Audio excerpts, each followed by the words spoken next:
Youngsters मुझे ये बताइए कि आपका क्या ख्याल है? सुन रहा था मैं सबकी बात, और देखें ना शेर है ना शेरनी है, आप इंसान हैं। ठीक है। और इंसान होने के नाते कोऑर्डिनेशन से, कोऑपरेशन से काम करना चाहिए और आदमियों को हेल्प करनी चाहिए घर में। आदमियों को हेल्प करनी चाहिए, आप क्या कहती हैं? आदमियों को कोऑपरेट करना चाहिए। कोऑपरेट करना चाहिए। आप दोनों की शादी हुई हुई है? नहीं। ठीक है। आपके घरों में आपने देखा काम करते हुए मर्द हजरात को? मेरे घर में तो करते हैं। आपके घर में करते हैं? आपने जा? पापा करते हैं। फेयर इनफ, पापा करते हैं। मुबश्शिर साहब, साइकोलॉजी पढ़ रहे थे आप? जी हाँ। कंप्लीट हो गई? जी। एक्टिंग का ख्याल साइकोलॉजी पढ़ते हुए आया? नहीं, बहुत पहले। बहुत पहले? कितना को पहले? मैं तब 9th क्लास में था जब मैंने ये फिगर आउट कर लिया था कि मुझे एक्टिंग करनी। कैसे? वो क्या लम्हा था जिसमें आपने फिगर आउट किया? और इंटरेस्टिंग स्टोरी है, तो बताएं ना। पहले मैं एक्टिंग करता था बचपन में, काफ़ी ना इंटीमेट चीज़ों को देखता था, रिएक्ट करता था, उसको मिमिक्री करने की कोशिश करता था। अच्छा। तो उसके बाद मुझे भूल गया क्या आप ये करते थे बचपन में? ठीक हाँ, है। मैं क्रिकेट खेलना शुरू कर दी, बाकी चीज़ें।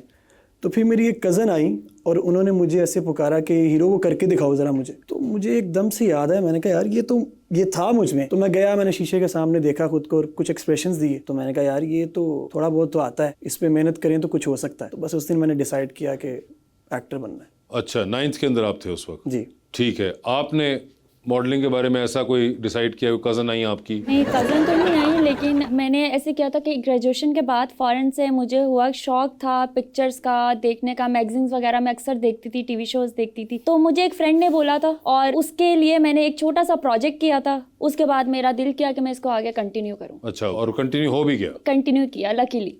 ठीक है। घर वालों को जब बताया तो उनका क्या रिएक्शन था? रिएक्शन कोई बहुत ज़्यादा मतलब वो नहीं था कि जालिम समाज वाला नहीं था। अच्छा रिएक्शन था, बस ये था कि वो कहते थे कि ये बहुत मुश्किल काम है, तो इसमें अप्स एंड डाउन्स बहुत ज़्यादा आएंगे, तो इट्स अप टू यू, अगर तुम कर सकते हो तो गो फॉर इट। और आपके फैमिली के अंदर कोई इससे पहले नहीं रहा था? नहीं, कोई नहीं है। एक ये भी चीज़ है कि अगर कोई ना हो तो आपको पता है कि थोड़ी प्रॉब्लम होती है अपने ओन पे सारा कुछ करने में, क्योंकि बाकी सब लॉयर्स हैं, कोई साथ ब्यूरोक्रेट्स हैं और बाकी बिजनेसमैन हैं। तो मुझे था कि अब मैं आर्ट की तरफ चल पड़ा हूँ और ना किसी को कुछ समझ है इसके बारे में, तो थोड़ा मुश्किल था सफ़र। लेकिन at the end of the day जो आपका दिल है आपने वो करना चाहिए आपको, और वही कर रहा हूँ। और पहला ब्रेक कैसे मिला था? पहला ब्रेक मैं तब कॉलेज में था, फर्स्ट ईयर की बात है। तो काशिफ निसार साहब की तरफ ऑडिशंस थे एक ड्रामा के।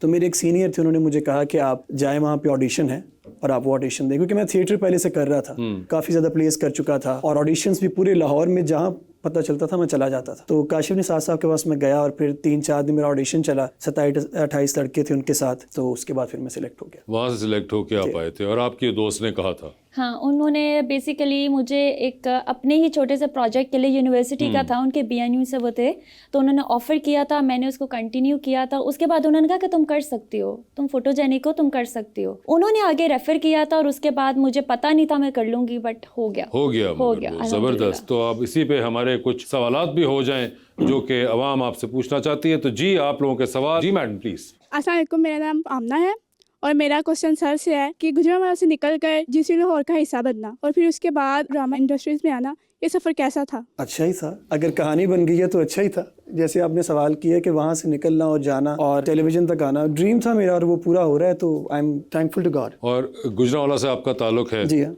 तो अमूमन आमतौर पर पता है गुजरांवाला का सुनते ही लोग हमेशा खानों का जिक्र करते हैं और अक्सर मुझे कहते हैं कि यार तुम लगते नहीं हो गुजरांवाला के, क्योंकि मैं थोड़ा दुबला पतला हूँ इस वजह से। लेकिन मोस्टली आप जब भी गुजरांवाला जाते हैं, इवन मैं हॉस्पिटल में था एक दफ़ा और उनका पेशेंट ICU में है और हमारे भी घर पे पेशेंट थे, मैं साथ बैठा हूँ, उनकी पूरी फैमिली बैठी है। तो हर 15 मिनट के बाद उनका एक रिश्तेदार आता था और वो पहले आके रोते थे और 10 मिनट के बाद खाने की बातें करते थे कि फलाने की ब्रेड अच्छी है, फलाने का रोटी अच्छी है। जी हाँ।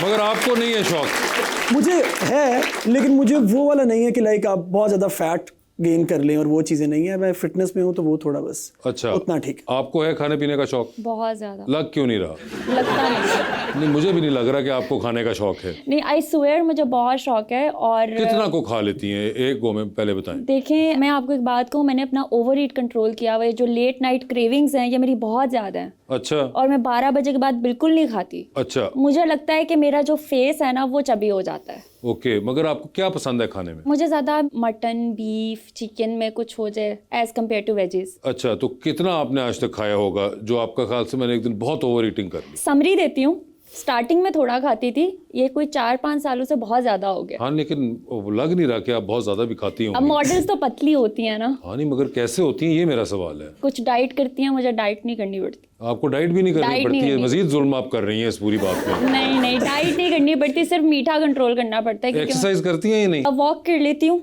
योगा कर लेती हूँ, दैट्स इट। ओए हो। जी मैम प्लीज। अस्सलाम वालेकुम, मेरा नाम ज़ारा है और मेरा सवाल मुबशिर से है कि अक्सर आप अपनी दादी की नसीहतों का, उनकी सपोर्ट का जिक्र करते हैं। उनकी ऐसी कौन सी बात है जो आपको मुश्किल वक्त में आज भी हौसला देती है? कोई एक वैसे मैं कह नहीं सकता क्योंकि सभी बहुत अच्छी थी और मेरी ज़िंदगी में उनका एक बहुत बड़ा रोल है। जैसे आपने बताया, अभी रिसर्च आपने पूरी की है कि उन्होंने मुझे पाला है, मेरी दादी भी ने। और उनकी एक सबसे मुझे अच्छी बात थी कि वो हमेशा कोई भी नेगेटिविटी मेरे इर्द गिर्द होती थी तो वो उसका हमेशा एक पॉजिटिव एस्पेक्ट मुझे दिखाती थी। अगर कोई बुरा कह रहा है तो वो कहती थी कि आप सिर्फ बेटा कीप योर हेड डाउन और आप सिर्फ मेहनत करें, सब कुछ जो है आपके पास खुद ब खुद आ जाएगा। किसी का दिल ना दुखाएं, मेहनत करें, अपना अल्लाह से कनेक्शन रखें। तो ये मेरा ख्याल उनकी एक सबसे अच्छी एडवाइस थी मेरे लिए।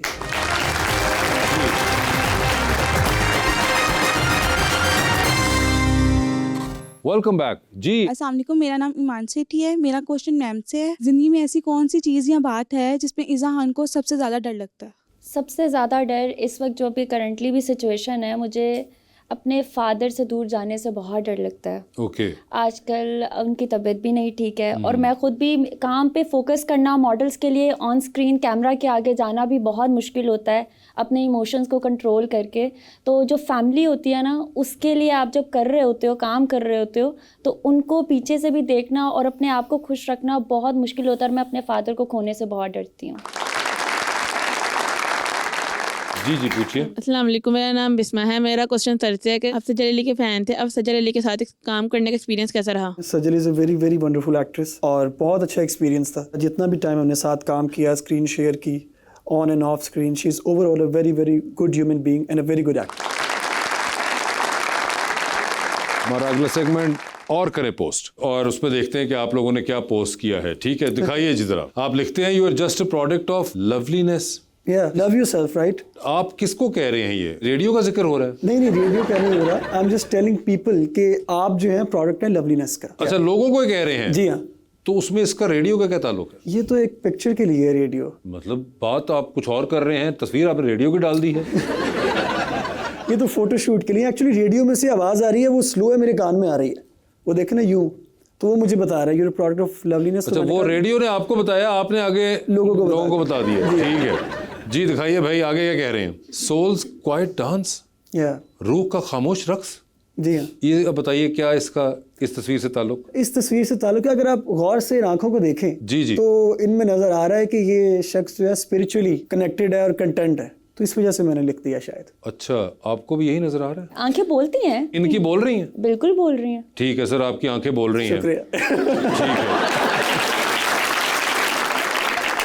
Petition to bring back light up shoes. जी हाँ, ये मेरे पहले लाइट्स वाले शूज थे। अच्छा, ये मुझे जब लेकर दिया बहुत खुश हुआ था उस दिन। ओके। लाइट चलती है, लाइट जलती थी जूते में से। लेकिन उसी दिन साइड पे वो पकड़ा था वो सारा खाना और वहाँ पे कुछ कोयले थे और वो मेरा शूज जल गया था। ओए होए। तो वो जब मुझे याद आया, मैंने कहा नहीं, ये लाइट अप शूज वापस आने चाहिए ताकि मैं दोबारा खरीदूं। दोबारा खरीदें, मगर इनके साइज के अंदर इस पर। इतने वाले तो आपको आएंगे नहीं। अब नहीं आएंगे।